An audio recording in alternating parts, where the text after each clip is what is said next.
اما بعد فاعوذ باللہ من الشیطان الرجیم بسم اللہ الرحمن الرحیم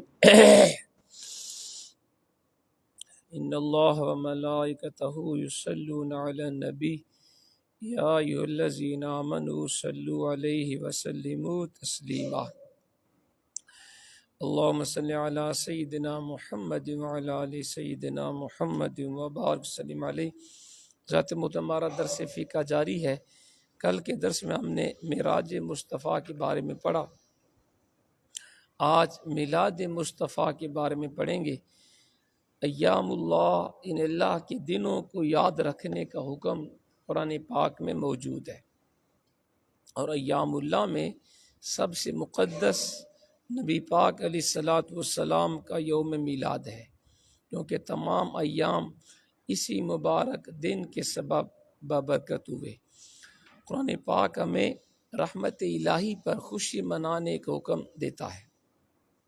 ارشاد ہوا، قل بفضل اللہ وبرحمتہ فبذلک فلیفرحوا هو خیر مما یجمعون۔ سورہ یونس آیت نمبر 58۔ تم فرماؤ اللہ ہی کے فضل اور اس کی رحمت، اور اسی پر چاہیے کہ خوشی کریں، یہ ان تمام چیزوں سے بہتر ہے جس کو وہ جمع کر رہے ہیں۔ نبی پاک علیہ الصلاۃ والسلام اللہ کے سب سے بڑے فضل اور نعمت ہیں، اور نعمت الہی کا شکر ادا کرنے کے بارے میں خود قرآن پاک میں ارشاد ہے، وَأَمَّا بِنِعْمَةِ رَبِّكَ فَحَدِّثْ، فرمایا اپنے رب کی نعمت کا خوب چرچا کرو۔ تو قرآن پاک سے حضور کے میلاد کے موقع پہ خوشی منانا یہ ثابت ہے۔ احادیث طیبہ کے اندر بھی میلاد شریف منانے کو جائز قرار دیا گیا۔ ہمارے پیارے آقا علیہ الصلاۃ والسلام پیر شریف کو روزہ رکھ کر اپنا یوم میلاد مناتے تھے، جیسا کہ سیدنا ابو قتادہ رضی اللہ تعالیٰ عنہ سے روایت ہے کہ نبی پاک علیہ الصلاۃ والسلام سے پیر کے روزے کے بارے پوچھا گیا تو آپ نے فرمایا، فیہ ولدت وفی انزل علیہ، اسی دن میری ولادت ہوئی ہے اور اسی دن مجھ پہ وحی نازل ہوئی ہے۔ تو اللہ کے حبیب خود پیر کا روزہ رکھ کر اپنا میلاد منایا کرتے تھے۔ اسی طرح ابو لہب جو کافر تھا، جس کی مذمت میں سورہ لہب نازل ہوئی، جب وہ مر گیا تو اس کے بعض گھر والوں نے اسے خواب میں برے حال میں دیکھا اور پوچھا، تو تمہارے ساتھ کیا معاملہ کیا گیا؟ اس نے کہا، جب سے تم سے جدا ہوا کوئی خیر مجھے نہیں ملی۔ پھر اپنے انگوٹھے کے نیچے موجود سوراخ کی طرف اشارہ کرتے ہوئے اس نے کہا، سوائے اس کے کہ مجھے اس سے پانی پلایا جاتا ہے، کیونکہ میں نے سویبہ لونڈی کو آزاد کیا تھا۔ تو حضور کے میلاد کی خوشی میں ابو لہب نے اپنی لونڈی سویبہ کو آزاد کیا تھا، تو اس نے کہا، ہر سوموار کو میری انگل سے مجھے سیراب کیا جاتا ہے اور میرے عذاب میں کمی کر دی جاتی ہے۔ اس روایت کے تحت شیخ عبدالحق محدث دہلوی رحمۃ اللہ علیہ فرماتے ہیں، اس واقعہ میں میلاد شریف منانے والوں کے لیے بڑی دلیل ہے، جو نبی پاک علیہ الصلاۃ والسلام کی شب ولادت میں خوشیاں مناتے اور مال خرچ کرتے ہیں۔ یعنی ابو لہب جو کہ کافر تھا، جب وہ نبی پاک علیہ الصلاۃ والسلام کی ولادت کی خبر پا کر خوش ہونے اور اپنی لونڈی سویبہ کو دودھ پلانے کی خاطر آزاد کرنے پر اللہ نے اس کو بدلہ دیا ہے، تو اس مسلمان کا کیا حال ہوگا جو محبت اور خوشی سے بھرا ہوا ہے اور وہ حضور کی میلاد کی خوشی میں اپنا مال خرچ کر رہا ہے، تو اللہ اس کو بھی ضرور اس کا ریوارڈ دے گا۔ لیکن یہ ضروری ہے کہ محفل میلاد شریف گانے باجوں اور آلات موسیقی سے پاک ہو۔ محفل میلاد جائز ہے، لیکن اس میں کوئی غیر شرعی کام نہیں کرنا چاہیے۔ میلاد شریف میں ہوتا کیا ہے جی، یہ بھی سن لیں۔ جشن ولادت وہ مبارک اجتماع ہے جس میں معتبر کتب سے، یعنی قرآن و حدیث سے، نبی پاک علیہ الصلاۃ والسلام کی سیرت کو بیان کیا جاتا ہے، آپ کے فضائل و معجزات، آپ کی حیات طیبہ، آپ کی رضاعت، بعثت اور شان و عظمت کا بیان ہوتا ہے۔ صدر الشریعہ مفتی محمد امجد علی اعظمی رحمۃ اللہ علیہ فرماتے ہیں ان چیزوں یعنی حضور کے جو فضائل و کمالات محفل میلاد میں بیان ہوتے ہیں ان کا ذکر تو حدیث میں موجود ہے بلکہ قرآن پاک میں بھی موجود ہے۔ اگر مسلمان اپنی محفل میں بیان کریں قرآن و حدیث کو بیان کریں بلکہ خاص ان باتوں کے بیان کرنے کے لیے محفل منعقد کریں تو اس کے ناجائز ہونے کی کوئی وجہ نہیں۔ اس مجلس کے لیے لوگوں کو بلانا اور شریک کرنا یہ خیر کی طرف بلانا ہے۔ جس طرح واس اور جلسوں کے اعلان کیے جاتے ہیں، اشتہارات چھپوا کے تقسیم کیے جاتے ہیں، اخبارات میں اس کے بارے میں خبر شائع کی جاتی ہے اور ان کی وجہ سے وہ واس اور جلسے ناجائز نہیں ہوتے۔ ہر کوئی اس دور میں ہر مسلک والا جلسے جلوس نکالتا ہے، کبھی کسی نے نہیں کہا جی یہ کام حضور نے نہیں کیا تم کیوں کر رہے ہو یا یہ جائز نہیں ہے۔ تو جیسے یہ جلسے کرنا جلوس نکالنا یہ جائز ہے تو نبی پاک علیہ الصلاۃ والسلام کا میلاد منانا جائز کیوں نہیں؟ یاد رہے جس تاریخ کو کوئی ملک آزاد ہوا ہر سال اس تاریخ کو جشن منایا جاتا ہے، جلوس نکالا جاتا ہے، اور جو اس پہ تنقید کرے اسے ملک کا غدار ڈکلیئر کیا جاتا ہے۔ تو جس تاریخ کو نبی پاک علیہ الصلاۃ والسلام دنیا میں تشریف لائے وہ تو سب سے بڑی خوشی کا دن ہے۔ تو اگر پاکستان بننے کی خوشی میں جشن منانا جائز ہے، خوشی منانا جائز ہے، تو حضور کی تشریف آوری پہ خوشی منانا جائز کیوں نہیں؟ لہٰذا میلاد شریف منانا یہ قرآن پاک کے حکم پہ عمل کرنا ہے۔ کیا یہ اعتراض کرنے والا رسول پاک کی ولادت اللہ پاک کی نعمت فضل الہی رحمت خداوندی نہیں مانتا؟ یا محفل میلاد کچھ نعمت الہی کا چرچا اور اس فضل و رحمت کی خوشی میں نہیں سمجھتا؟ وہ یہ بتائے کہ قرآن و حدیث میں کہیں محفل میلاد کے بارے میں منع کیا گیا ہے؟ دلیل ہوتی ہے حرمت کے لیے، حلت کے لیے نہیں ہوتی۔ الاصل فی الاشیاء اباحۃ، یہ فقہ کا قاعدہ ہے، اصل میں ہر چیز جائز ہے، مباح ہے، جب تک اس کی حرام کے اوپر دلیل نہ ہو۔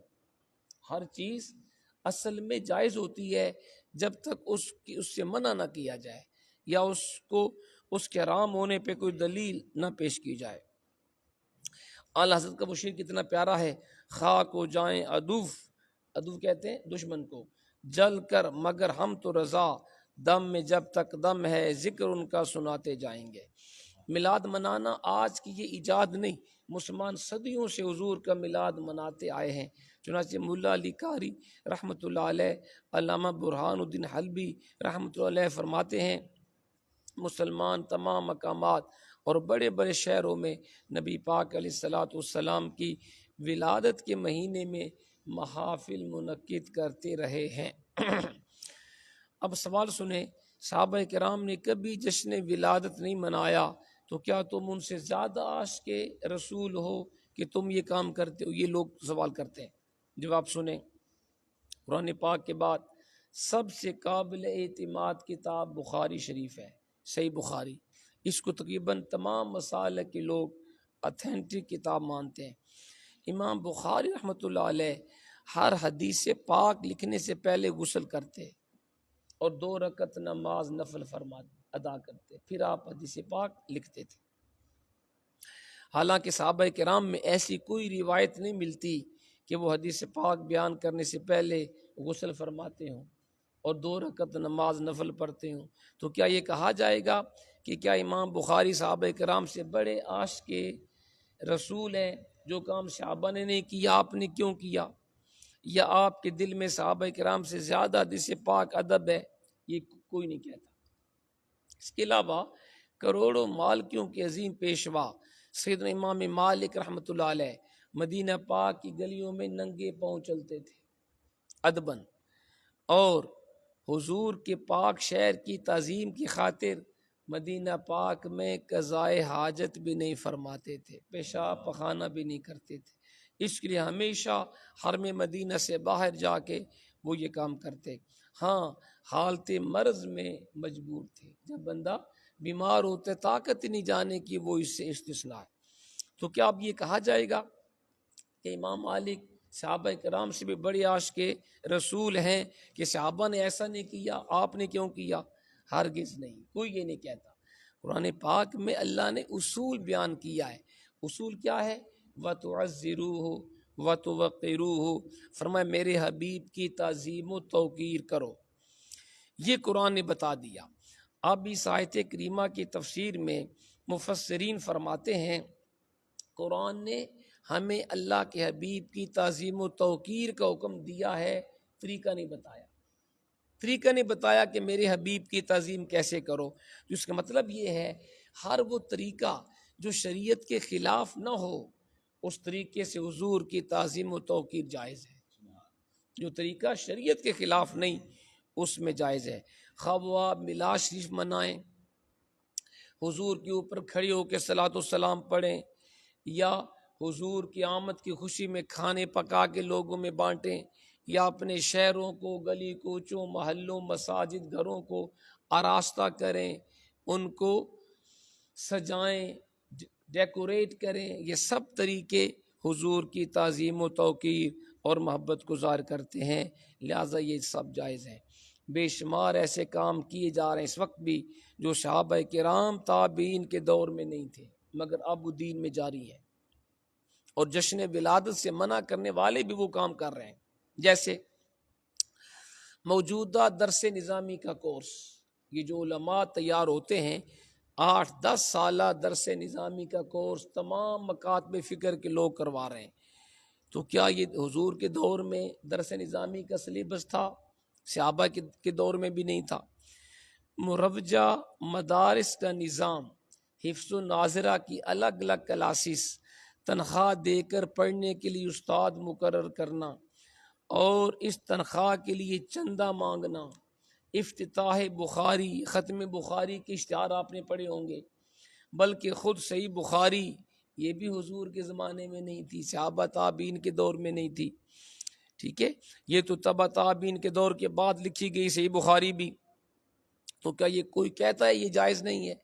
اسی طرح ہوائی جہاز کے ذریعے سفر حج عمرہ وغیرہ ہزاروں دینی کام ہے جو اس وقت تمام لوگ کر رہے ہیں، کوئی ان سے منع نہیں کرتا، تو کیا وجہ ہے کہ باقی کام تو اسلام میں جائز ہیں جو کہ حضور صحابہ کے دور میں نہیں تھے، تو میلاد سے تمہیں اتنی تکلیف کیوں ہے؟ باقی کاموں پہ کوئی اعتراض نہیں کرتا لیکن حضور کے میلاد پہ کئی لوگ اعتراض کرتے ہیں۔ اصل بات ہے اپنے اپنے نصیب کی بات ہے، جس کو جس سے محبت ہوتی ہے وہ اسی کا ذکر کرتا ہے، وہ گھروں کو روشن کرتا ہے اور وہ اس کی خوشی مناتا ہے۔ تو ہمیں چونکہ حضور کی آمد پہ سب سے زیادہ خوشی ہوتی ہے کیونکہ ہم جانتے ہیں کہ وہ جو نہ تھے تو کچھ نہ تھا، وہ جو نہ ہو تو کچھ بھی نہ ہو، جان ہے وہ جہان کی جان ہے تو جان ہے، یہ ساری چہل پہل رونق یہ حضور کا صدقہ ہے۔ تو اگر حضور تشریف لے کے نہ آتے، کوئی شے مارز وجود میں نہ آتی، تو جب ان فانی چیزوں پہ خوشی ہم کرتے ہیں، کسی کے یہاں بچہ پیدا ہو جائے خوشی کرتے ہیں، کوئی فرسٹ پوزیشن لے لے اپنے اسکول میں، کالج میں، بورڈ میں، یونیورسٹی میں، گھر والے خوشیاں مناتے ہیں، کسی کے ہاں شادی ہو خوشی مناتے ہیں، کوئی ملک آزاد ہو خوشی مناتے ہیں، تو جب ان چھوٹے چھوٹے کام کے اوپر خوشی منانا جائز تو حضور کی تشریف آوری پہ خوشی منانا جائز کیوں نہیں ہے؟ کیونکہ حضور تو سب سے بڑا اللہ کا فضل و رحمت ہے۔ اللہ تعالی ہمیں عمل کی توفیق عطا فرمائے۔ الحمدللہ رب